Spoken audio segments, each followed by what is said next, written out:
बच्चा से बड़ा बड़ा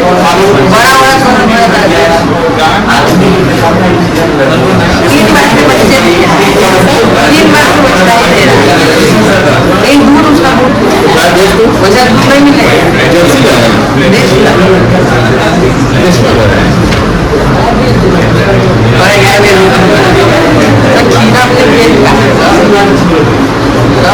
पढ़ाई शुरू करना है, सिरा बढ़ जाएगा। सवाल करने में आप बता देगा। क्वेश्चन 24 कराते हैं। आज से लेक्चर होगा। डेट कितना है? आज 23 तारीख।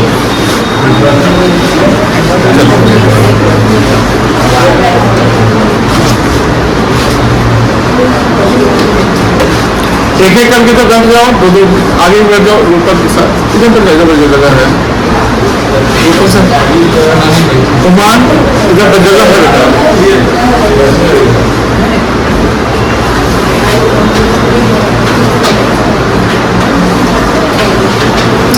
क्वेश्चन 24 देखो। Bhavya and Sakshi are partners in a firm sharing profits and loss in the ratio 3:2। ये कौन सा रेशियो है? On 31st March 18 the balance sheet was is under sundry capital आपका करंट लायबिलिटी है। General reserve investment fluctuation fund ये आपका reserve and surplus का item हो गया। इसमें क्या है, अगर कुछ इंफॉर्मेशन नहीं देगा तो बांट लेंगे, और अगर इसके बाद कुछ इंफॉर्मेशन नहीं करेगी कंटिन्यू करना है तो फिर इसको क्या करेंगे, एडजस्ट करेंगे गेनिंग एंड सैक्रिफाइसिंग में। और ये भाव्य और साक्षी का कैपिटल दिया हुआ है। फर्नीचर लैंड एंड बिल्डिंग ये आपका टेंजिबल फिक्स्ड एसेट्स और इन्वेस्टमेंट ये आपका फिक्स्ड एसेट हो जाएगा। ट्रेड रिसीवेबल और कैश में आपका करेंट एसेट्स हो गया। यहाँ एसेट साइड में कहीं भी फिक्टिशियस एसेट्स दिया हुआ नहीं है। ये सवाल को समझना है और ये आइडेंटिफाई करना है बैलेंस शीट में क्या इंफॉर्मेशन से कैसे क्या काम करेंगे, बहुत इंपॉर्टेंट है ये।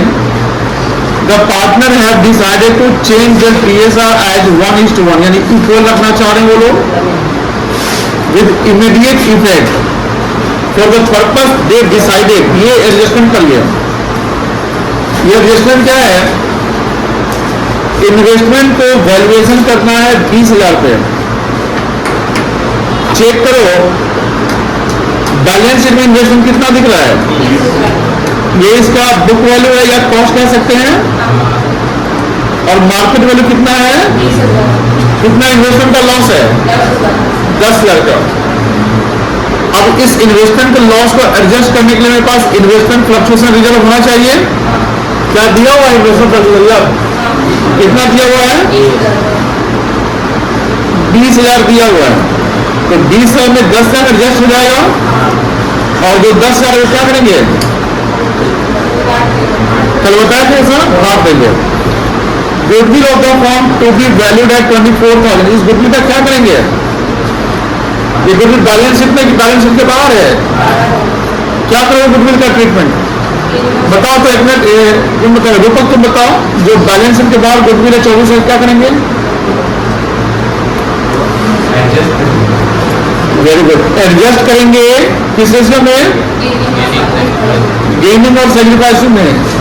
और यही गुडविल अगर बैलेंस शीट के अंदर रहता तब क्या करते हैं, तो राइट ऑफ करते हैं। किस रेशियो में, ये ध्यान रखिएगा।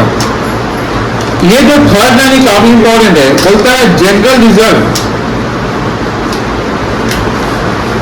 ये बच्चा general reserve not to be distributed. General reserve not, यानी वो क्या बोल रहा है कि जनरल रिजर्व को बांटना नहीं है पार्टनर्स के बीच में। यानी इसका कॉन्सेप्ट मतलब हो गया, आपने पढ़ा होगा लेक्चर, किस तरह से पढ़ाते हैं आपको तो याद नहीं है।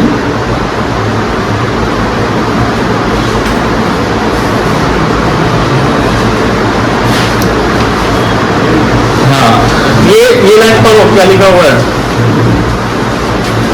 और जल्दी क्या लिखा हुआ है,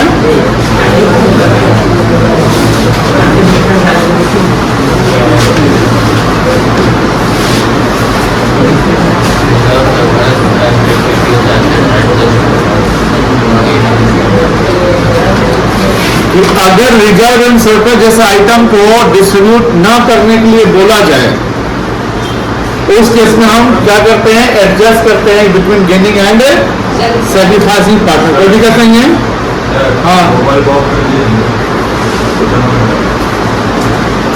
यहाँ पर वही बात लिखा हुआ है कि जनरल जब को बांटना नहीं है, यानी इसको कंटिन्यू करना है,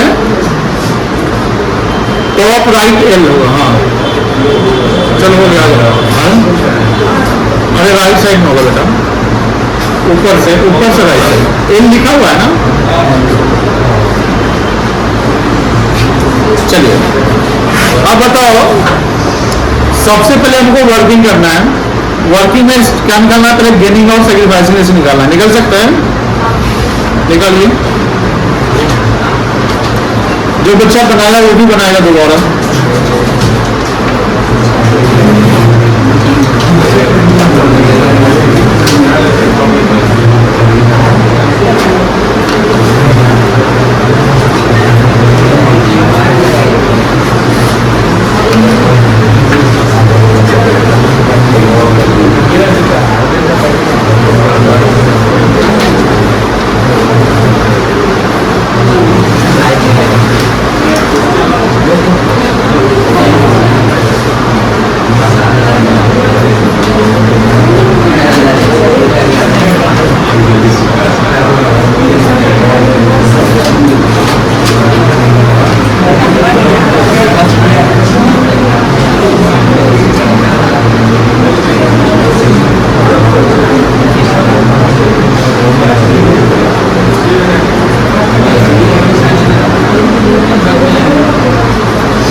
रेशो 3/5 है।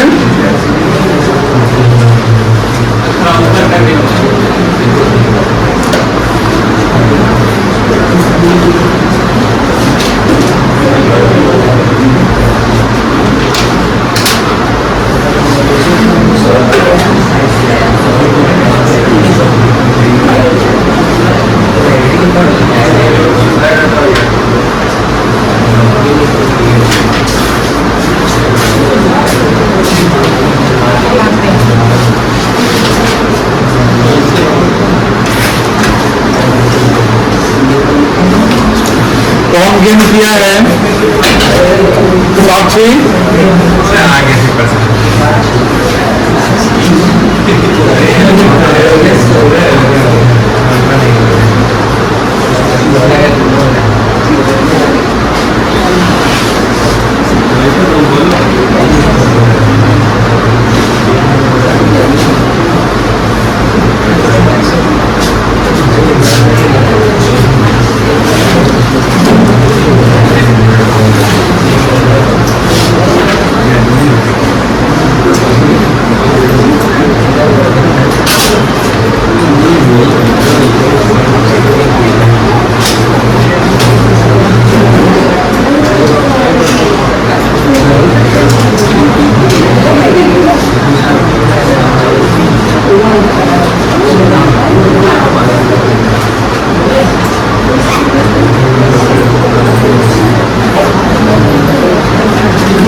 जनरल 23,400 है।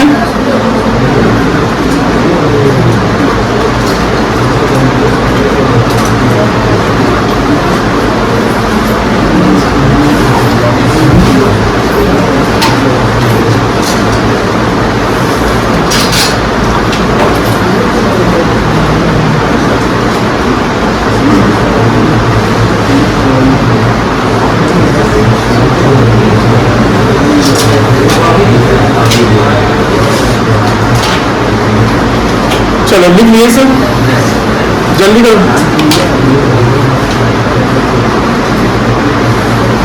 गुडविल और जीआर होगा, ठीक है ना?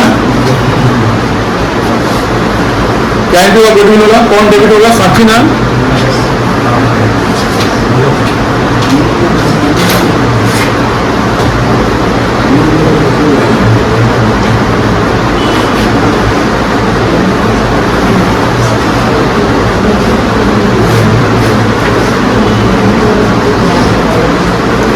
Sakshi's capital account debit.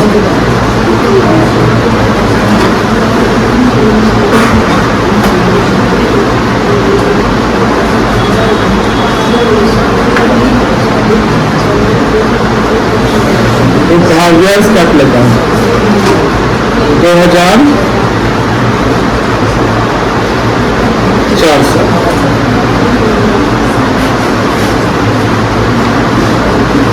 Being goodwill.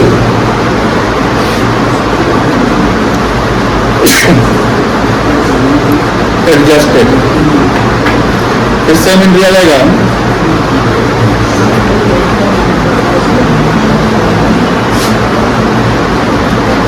Sakshi's capital account debit.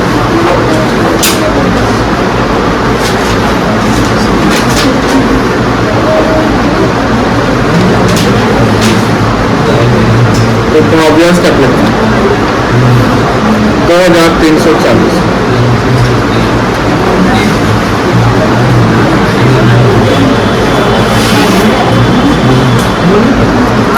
Then general reserve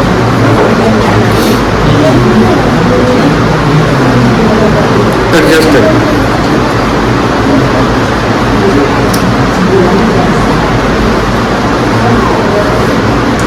Investment fluctuation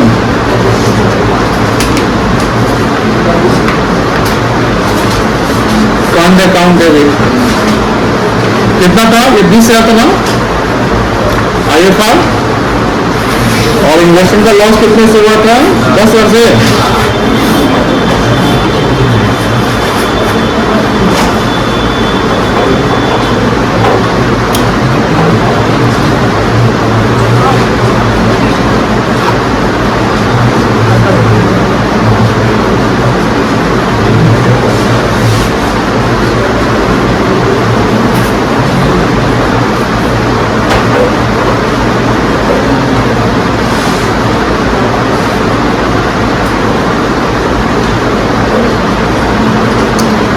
इस चित्र में बात ओल्ड रेशियो में कितना आएगा?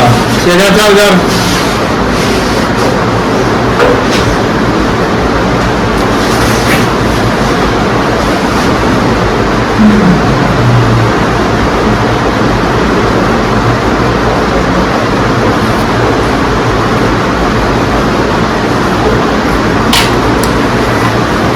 और इंक्रीज होगा क्या?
क्वेश्चन प्रैक्टिस करवाते हैं, रिवीजन बनाएंगे परसों।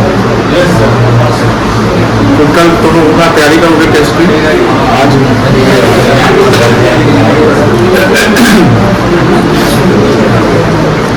इलस्ट्रेशन लगातार 1 से, मतलब कि ये जो बना रहे हैं ना शुरू से इलस्ट्रेशन, इधर इलस्ट्रेशन 1 से 10 तक बन गया हुआ है ये सर में। हाँ, इलस्ट्रेशन चेक कर लो आप लोग। एक आप लोग बताया कि ना शीट बनाओ, उसमें मार्किंग करो कौन बन गया कौन नहीं बन गया। शीट बोले थे तो आप लोग उसको अडॉप्ट नहीं करते हैं। अभी कैसे चेक करोगे बना कि नहीं बना। शीट बनाओ, शीट कौन क्वेश्चन बना कौन क्वेश्चन एकदम जल्द से आंसर दो उसको। 1 से 5 तक 10 तक बन गया होगा, हम देते रहते हैं होमवर्क सबको। जो बना रहा होगा बना रहा, जो नहीं बना रहा होमवर्क कुछ उसका कैसे बनेगा।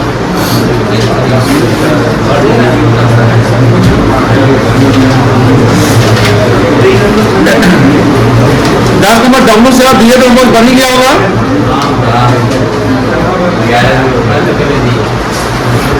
इलस्ट्रेशन 11 क्वेश्चन 18 सेम है।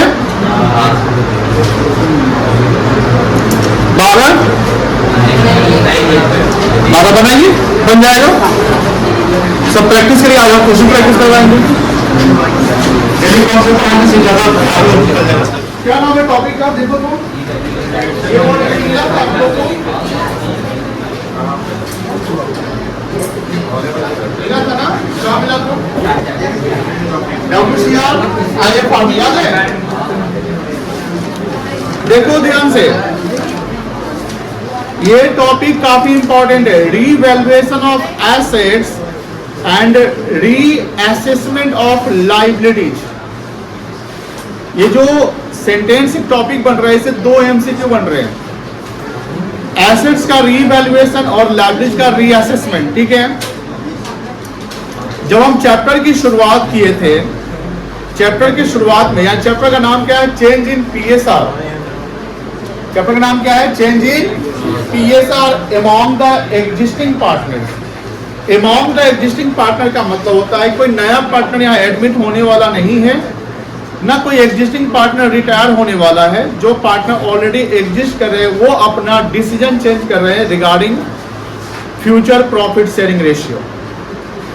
अब बात यह कि जब रेशियो चेंज होने वाला है तो बहुत सारे चीज का एडजस्टमेंट करने पड़ते हैं। जैसा कि हमने देखा कि रेशियो जब चेंज होता है तो कहीं ना कहीं कोई पार्टनर गेन करता है, कोई पार्टनर सेक्रीफाइस करता है। हमने ये देखा कि जो गुडविल का वैल्यूएशन करते हैं, जिसको सेल्फ जनरेटेड गुडविल कहते हैं, उसका हम लोग एडजस्टमेंट करते हैं, या जो बैलेंस शीट के अंदर गुडविल होता है उसको हम राइट ऑफ करते हैं। उसके अलावा देखना कि जो रिजर्व एंड सरप्लस है, WCR है, IFR है, उस सब का हम लोग क्या करते हैं, अकाउंटिंग ट्रीटमेंट करते हैं। बट यहीं पे काम रुकता नहीं है, काम इससे आगे बढ़ता है कि जब फर्म का रिकॉन्स्टिट्यूशन होता है, फर्म का क्या होता है, reconstitution due to change in PSR, तो कहीं ना कहीं आगे जो भी प्रॉफिट और लॉस बटने वाले हैं वो न्यू रेशियो बटने वाले हैं। बट आप ये जानते हैं कि बैलेंस शीट तो एग्जिस्टिंग है, उसको हम कैरी फॉरवर्ड करते हैं, और बैलेंस शीट में एसेट्स और लायबिलिटीज के आइटम्स होते हैं। जो एसेट्स और लायबिलिटी बैलेंस शीट में होते हैं, जनरली एसेट्स, उसमें जो टेंजिबल फिक्स्ड एसेट्स होते हैं एक्सेप्ट डेप्रिसिएशन, उसको हम एस्टिमेट करते हैं साल भर साल, मतलब हर साल क्या करते हैं उसको हम एस्टिमेट करते हैं, यानी लाइक डेप्रिसिएशन को माइनस करते हैं। But depreciation is not the actual value, depreciation is the estimated value. Depreciation क्या होता है, एस्टिमेटेड वैल्यू होता है जहां पर हम ये मानते हैं कि इतना डेप्रिसिएट हो रहा है कोई भी एसेट्स, बट वो कोई एक्चुअल वैल्यू नहीं होता है। अब जो बैलेंस शीट में एसेट्स दिख रहे हैं ये वो कहलाता है बुक वैल्यू, जिसको हम एस्टिमेट कर दिए, जो एक्चुअल मार्केट वैल्यू नहीं होता। जैसे लैंड हो गया, बिल्डिंग हो गया, मशीनरीज हो गया, कोई डेटर्स होता है जिससे हम प्रोविजन भी करते रहते हैं, तो उसको हम कैरी फॉरवर्ड करते रहते हैं। लेकिन अगर हम उसका at the time of reconstitution उसका हम अगर कंपैरिजन मार्केट से ना करें, तो फ्यूचर में जो भी प्रॉफिट और लॉस एसेट्स पे जो होने वाले हैं उसका फायदा, जिसका रेशियो नया ज्यादा होगा उसको मिल जाएगा, प्रॉफिट का फायदा। तो बात ये हो रही है, जो हमारा चौथा नंबर पॉइंट है कि when the firm is reconstituted, when the firm is reconstituted due to change in PSR, some assets must be revalued, some assets में एक एसेट कंपल्सरी रीवैल्यू होता है। ये आपका एक नंबर का सवाल ये आपको पूछ सकता है कि at the time of reconstruction कौन सा एक ऐसा एसेट्स है जो कंपल्सरी उसको रीवैल्यू करना ही है। कोई दूसरा एसेट्स होगा या नहीं होगा डजंट मैटर, मालूम मशीनरी अब करे या ना करे वो डजंट मैटर, बट एक ऐसा एसेट्स है जिसका रीवैल्यूएशन करना एकदम मस्ट है। आप लॉजिक से बता सकते हैं, आपने टॉपिक पढ़ लिया है। गुडविल और गुडविल 2-3 अच्छा बोला है। अभी तक आपने एसेट्स में गुडविल कहीं देखा होगा, गुडविल का ही रीवैल्यूएशन होगा कंपल्सरली। क्यों गुडविल का होगा? बिकॉज फर्म का रिकॉन्स्टिट्यूशन हो रहा है, फर्म एग्जिस्टिंग है, तो ऑब्वियस बात है फर्म लास्ट में जब प्रीवियस ईयर्स में उसने क्या बनाया होगा, प्रॉफिट बनाया होगा, उस प्रॉफिट से क्या क्रिएट हुआ होगा, गुडविल। तो ऑब्वियसली गुडविल का हमको एडजस्टमेंट करना पड़ेगा, तो उसका वैल्यूएशन करना पड़ेगा। तो कंपल्सरी एक एसेट का हम रीवैल्यूएशन करते हैं, वो क्या है, गुडविल।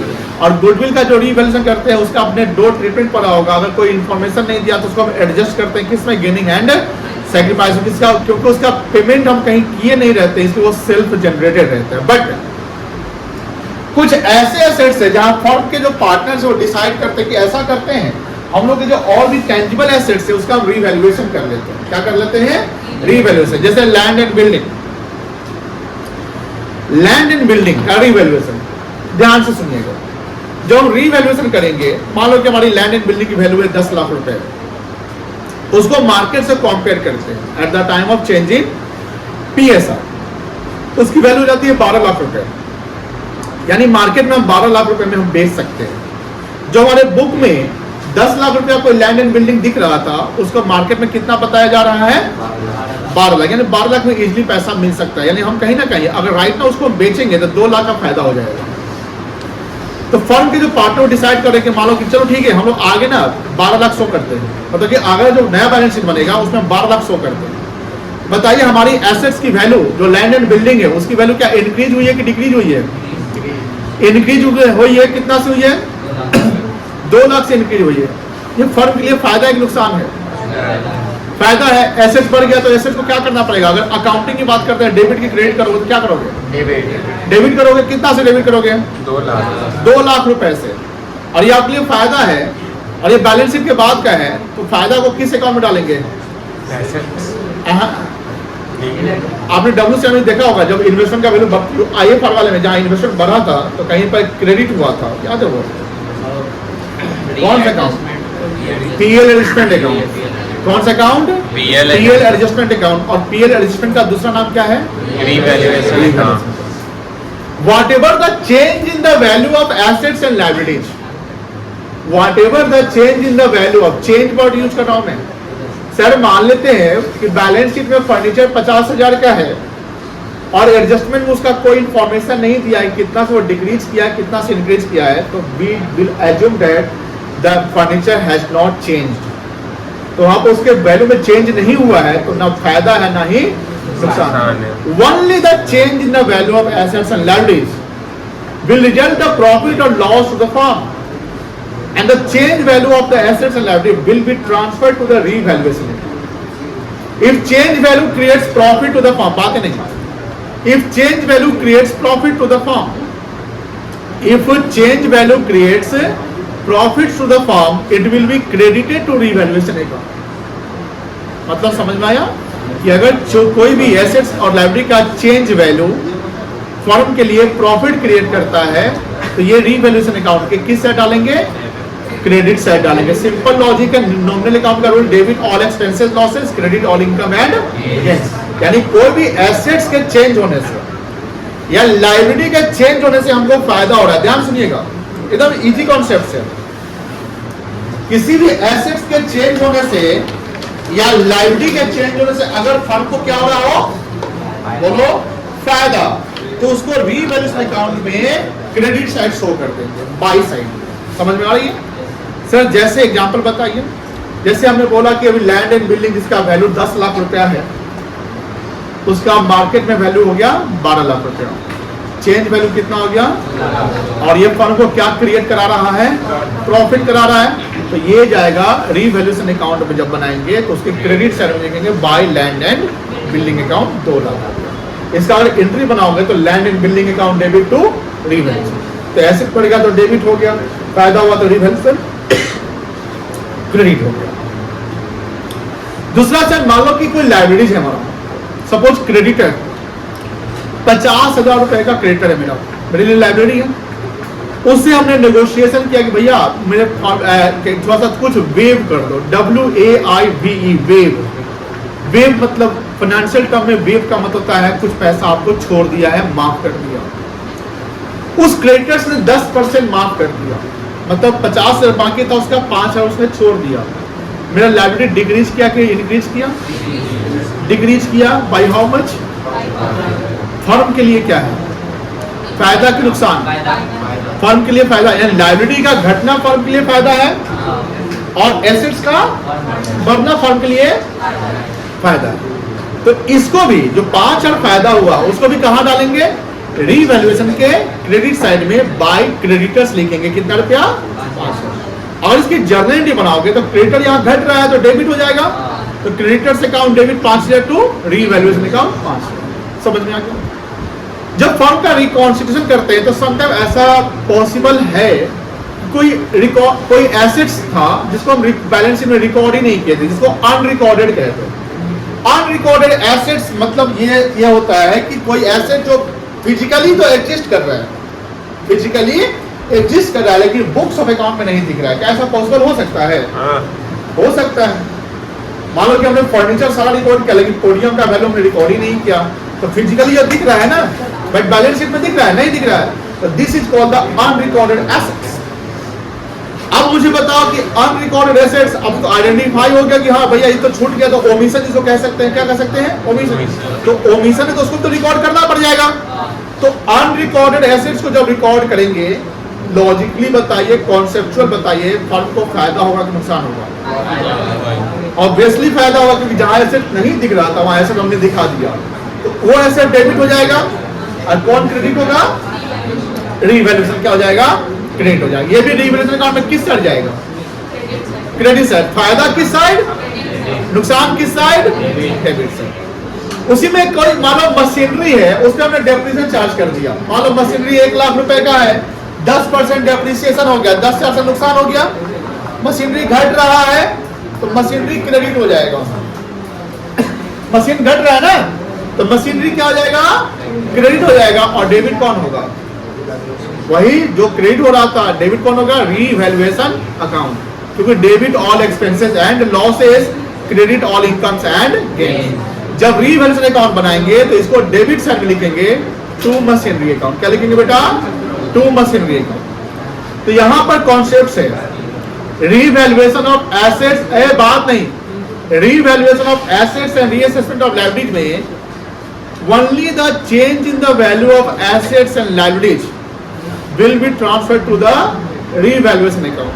But इसमें एक और कॉन्सेप्ट आता है, जब रिवैल्यूएशन होता है तो उसमें टाइम लगता है, किसी एक्सपर्ट से ये काम करवाया जाता है, तो उस एक्सपर्ट्स को हम कुछ कमीशन या रेम्युनरेशन देते हैं, ये फर्म के लिए एक्सपेंसेस होते हैं, है ना?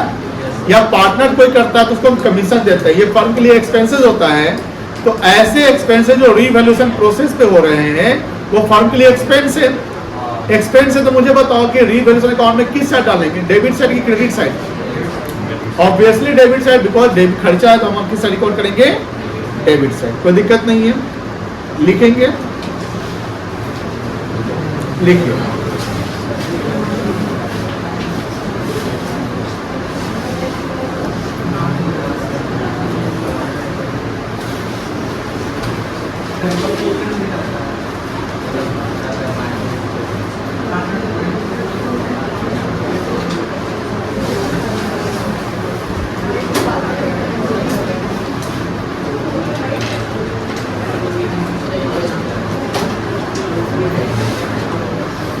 At the time of change in PSR,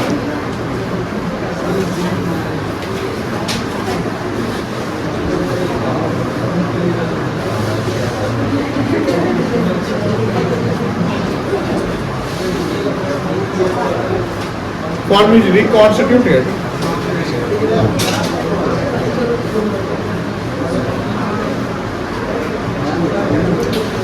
and due to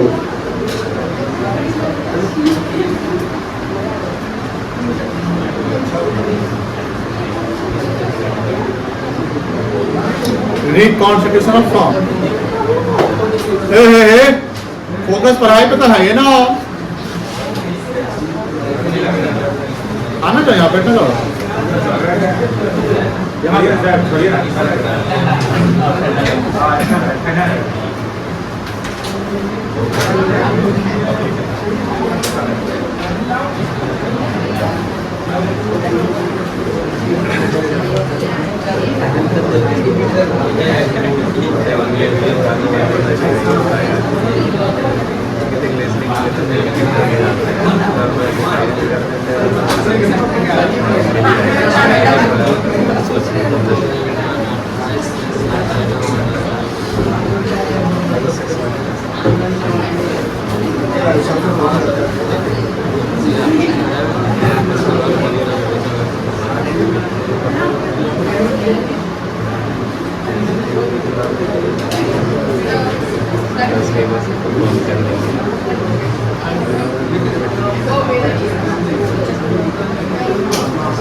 ये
जो दो लाइन है नीचे का दो पैरा, वो समझ में आया आप लोगों को? ये वाला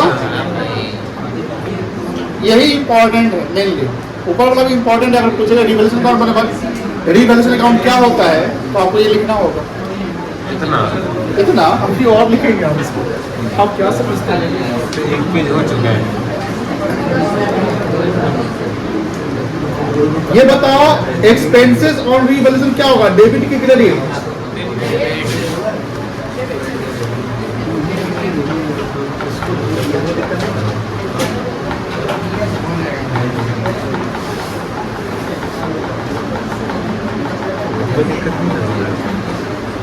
लिखते जाओ।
और निकाले नहीं सर, इकोनॉमिक्स